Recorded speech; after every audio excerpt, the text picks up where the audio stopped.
मला वाटतं ह्या अशा पोकळ घोषणा, पोकळ अफवा सातत्यानं सोडल्या जात असतात, याला कोणताही अर्थ नाही.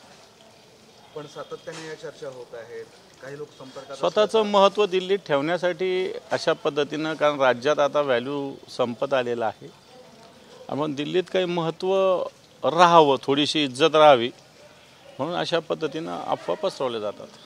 महाराष्ट्र सरकारमध्ये तुमच्या भाषेत मेंढे, अजितदादा आणि फडणवीस यांच्यात एक नाराजी राजकीय रंगला आहे असं तुमच्या पक्षाचं म्हणणं आहे आणि सामनामध्ये लिहिलेलं आहे. काय नक्की काय नाराजी राजकीय? नाही, ओव्हरऑल जे दिसतंय तिन्ही पक्षामध्ये ज्या पद्धतीनं सगळ्या गोष्टी चालू आहेत, हे मंत्री या नेत्यावर, आता परवा तर त्या तटकरेंच्या विरोधात शिंदे गटाचे लोक ओपन स्टेजवर बोलले. काय बोलले सुनील तटकरेविषयी, आदिती तटकरेविषयी, आणि त्याच्यामुळे चर्चा काय ओपन ते स्टेजवर बोललेले. परवा आजी एकनाथ शिंदेने त्यांच्या मंत्र्यांची बैठक घेतली, ती क्लिअर दिसते. अजितदादाने त्यांच्या पक्षाची बैठक घेतली, ती क्लिअर दिसते. भारतीय जनता पार्टीचे सगळे लोक अमित शहांना भेटले, तेही स्पष्ट दिसते. आणि त्याच्यामुळे या गोष्टी काय छुप्या नाही, तर ह्या खुल्या झालेल्या आहेत. ठाण्यामध्ये पुन्हा एकदा स्वबळाची भाषा सुरू झाली आहे. भाजपनं प्रमुख पदाधिकाऱ्यांची बैठक बोलवली आणि स्वबळावर लढण्याची तयारी सुरू आहे. कसं बघता तुम्ही असं? हे भारतीय जनता पार्टी करणार आहे. स्वतःचं अस्तित्व दाखवणं, म्हणजे अस्तित्व आहेच त्यांचं, मी नाही नाकारणार नाही, परंतु मला असं वाटत नाही की त्यांना आता कोणत्या साथीदाराची गरज आहे. आणि त्या मस्तीमध्ये, त्या उर्मीमध्ये निश्चित ते हे पावलं उचलतील असं दिसतंय. निलेश चव्हाण ते पुणे केसमधला, त्याला निलेश चव्हाण तो पुणे केसमधला, त्याला शस्त्र परवाना देण्याचा प्रस्ताव माजी गृहराज्यमंत्री सतेज पाटलांकडनं मान्य झाला होता, असं आता पुढे. हे खालून गेल्याशिवाय वरती मंत्री थोडी काही करत असतो. खालून मला वाटतं कमिशनरेट एरियामध्ये असलं तर कमिशनर, ग्रामीण भागात असलं तर कलेक्टर, अशा पद्धतीनं वरती प्रस्ताव जात असतो. आणि जो प्रस्ताव खालून पॉझिटिव्ह जातो त्याला कोणताही मंत्री मला नाही वाटत रिजेक्ट करतो. लढा आपल्या मुंबईचा कामाला लागलेत तुम्ही? लागलेलो आहे, महाराष्ट्रात लागलेलो आहे, मुंबईतच नव्हे तर महाराष्ट्रात कामाला लागलेलो आहे आम्ही. आदित्य ठाकरे यांनी आपलं आडनाव शेख किंवा खान करून घ्यावं असं नितेश राणे यांनी म्हटलं. बाळासाहेबांचा लागोपाठ ठाकरे आडनाव. नितेश राणेच्या विषयी बोलण्याला काही हे नाही, फालतू बोलत असतो. ते सुधाकर बडगुजरांचं तुम्ही केलं सगळं आणि त्यांना आता भाजपात घेण्याचे पक्षातून विरोध सुरू आहे.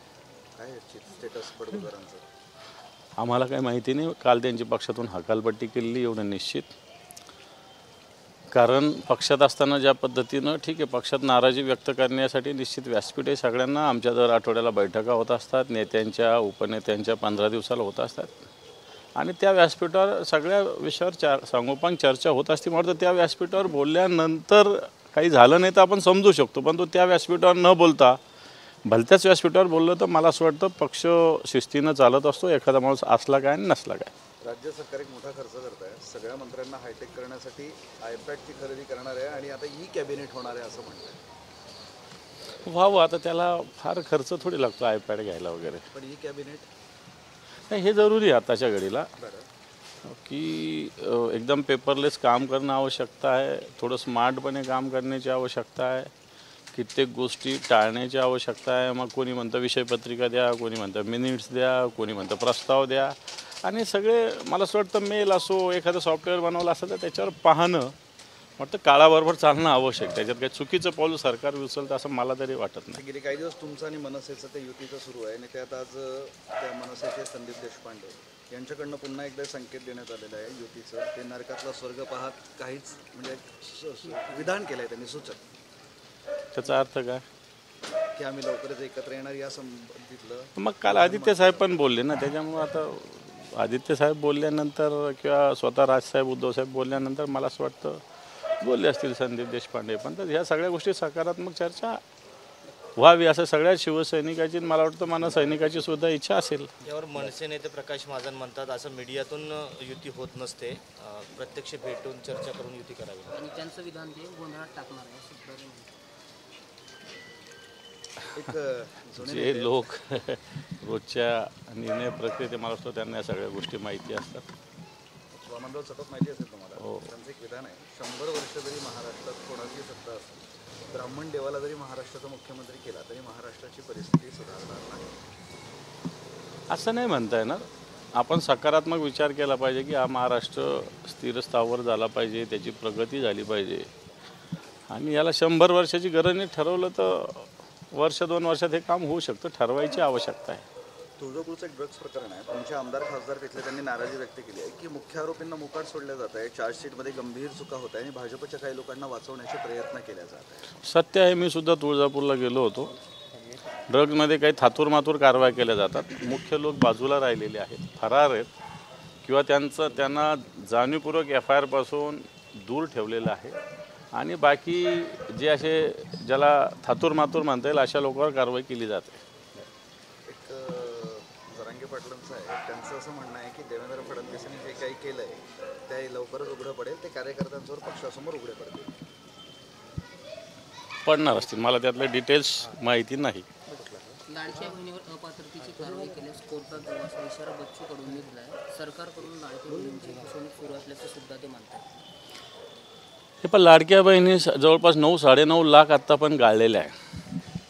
माझं म्हणणं, गाळल्या होत्या तर मग त्या स्वीकारल्याच का होत्या? जर तुम्हाला गाळायच्या होत्या तर त्या स्वीकारल्या का होत्या? गाळत असाल तर ज्यांनी स्वीकारल्या त्याच्यावर कारवाई व्हावी.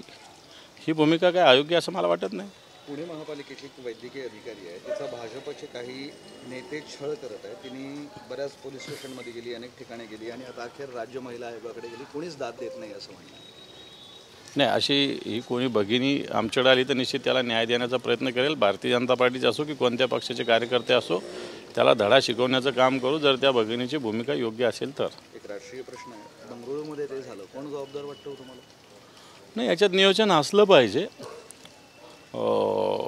असं एवढं मोठं होत असताना याच्यात नियोजन असलं पाहिजे, पोलिसांची तयारी असली पाहिजे, जास्त कुमक असली पाहिजे. ओव्हरऑल जे सगळं पाहिलं आणि वाचलं याच्यातून लक्षात येतं 30-35 हजाराचं ग्राउंड आणि तिथे 3-4 लाख लोक येतात. तर मला वाटतं ते आधीच थांबवायला पाहिजे होतं. काल आदित्य साहेब बोलले, आज अमित ठाकरे पण म्हणालेत की दोन्ही बंधू एकत्र आले तर आनंदच आहे, आम्हाला अडचण ठीक आहे. पण फक्त या 2 टोकांवरनं दोघांचं बोलणं सुरू आहे, वर्कआउट होत नाही आहे असं तुम्हाला वाटतं? काही होत असेल तर सांगा. काही होतंय का, काही सुरू आहे? बोला ना, काय होतंय का ते? नाही म्हटलं ना, असं तुम्हाला वाटतं म्हटलं, बाकी काय बोलू. इंदोरमध्ये काल चेंगराचेंगरी यांच्या झालं ना, बोललं. चला, तुमचं आजचं काय आंदोलन आजपासून सुरुवात ते सांगून द्या. शिवसेनेच्या वतीनं संपूर्ण मराठवाड्यामध्ये आजपासून 8 दिवस 5 ते 12 जून क्या हुआ तेरा वादा या बॅनरखाली आंदोलन होतं आहे. या नावाचा अर्थ असा आहे की हे सरकार सत्तेवर येत असताना यांनी शेतकऱ्याला कर्जमुक्तीचा वादा केला, बहिणींना 21 रुपये देण्याचा वादा केला, हमी भाव सोयाबीनला 6,000च्या वर देण्याचा वादा केला, प्रत्यक्षात 5,500 पण आता घोषणा केली परवाच हमी भावाची. हे सगळ्याच बाबतीत आहे. तेलबियाच्या बाबतीत हे सरकारचं असं धोरण आहे. पीक विमा बंद केला गेलेला आहे. आणि या सगळ्या जे वादे केले होते सगळे झुटे होते, खोटे होते. आणि म्हणून आमचा मुख्यमंत्री, दोन्ही उपमुख्यमंत्र्यांना क्या हुआ तेरा वादा या नावाने आंदोलन पूर्ण मराठवाड्यात होतं. तालुका स्तरापर्यंत नव्हे तर गाव स्तरापर्यंत हे आंदोलन आम्ही पुकारलेलं आहे. आणि 8 दिवसामध्ये संपूर्ण मराठवाड्यातल्या गावोगाव शिवसेनेच्या वतीनं हे सरकारच्या विरोधात आंदोलन होणार आहे. त्याची सुरुवात आज आम्ही केलेली आहे. विट्स हॉटेलचं पुढे काय? विट्स हॉटेलमध्ये जे संबंधित अधिकारी त्याच्यावर कारवाई करण्यासाठी निश्चित पावलं सरकारला उचलावी लागतील. पूर्णपणे इनलिगल झालेलं आहे. करंट व्हॅल्युएशन काढलेलं नाही, राज्यस्तरावरच्या वर्तमानपत्रात जाहिराती दिलेल्या नाही, कंपनीत पार्टनर कोण आहे हे आपण सगळं बघितलेलं आहे. ही कंपनी रजिस्टर आहे का हा दुसरा मुद्दा आहे. इन्कम टॅक्सचा मुद्दा आहे, फायनान्शियल पोझिशनचा मुद्दा आहे. आणि हे सगळं त्या अधिकाऱ्यांनी का केलं याची चौकशी होण्याची गरज आहे. नुसतं सिरसाट आणि माघार घेण्यात त्याच्यात विषय संपलेला नाही आहे. म्हातारी मेल्याचं दुःखाने का सोसतोय, उद्या दुसरा अधिकारी असंच करेल ना, हीच प्रोसेस राबवेल ना. म्हणून याच्यावर कारवाई झाली पाहिजे. मंत्र्यांना पाहिजे ना, ते 2च नाव आहेत कुटुंबियांचे. मंत्र्यावरही करेल, ते सरकार करेल, ते काम सरकारचं आहे. पण अधिकाऱ्यावर सुद्धा कारवाई झाली पाहिजे, कारण राजकीय दबाव आणून दबावाखाली अधिकाऱ्यांना काम केलं ना, अशा पद्धतीनं एवढ्या क्लास 1 अधिकाऱ्यांनी दबावाखाली काम करण्याची गरज नाही. तुम्ही घेणार का ते हॉटेल? ते त्यांनी शुभेच्छा मला काय करायचं बाबा, आमचं बरं आहे, आमच्या वस्तीतलं गल्लीतलं घर बरं आहे. प्रश्न असा आहे की 110 कोटी रुपयाची प्रॉपर्टी कमी कशी होते पुढे जाऊन? हीच तर कमाल आहे. माझ्या माहितीप्रमाणे 1998चं का काय 2008चं व्हॅल्युएशन आहे ते. 2022चंच 160 कोटी आलं होतं. आता 2025चं तर ते 200 कोटीच्या आसपास गेलं पाहिजे. अच्छा, एक स्टाफ नर्स घोटाळा नियुक्तीपत्राबाबतचा एक समोर आलेला आहे. बनावट नियुक्तीपत्र घेऊन रुजू होण्याचे प्रकार आहेत. या संदर्भात SIT चौकशीची मागणी नर्स फेडरेशनने केलेली आहे. तुम्ही कसं मला तर बनावट स्टाफ, बनावट टीचर, या राज्यात हेच घोटाळेच चालू आहे. सगळ्या बोगस ऑर्डर काढल्या. एखाद्या दिवशी एखादा मुख्यमंत्री उपमुख्यमंत्र्याची बनावट ऑर्डर न निघो.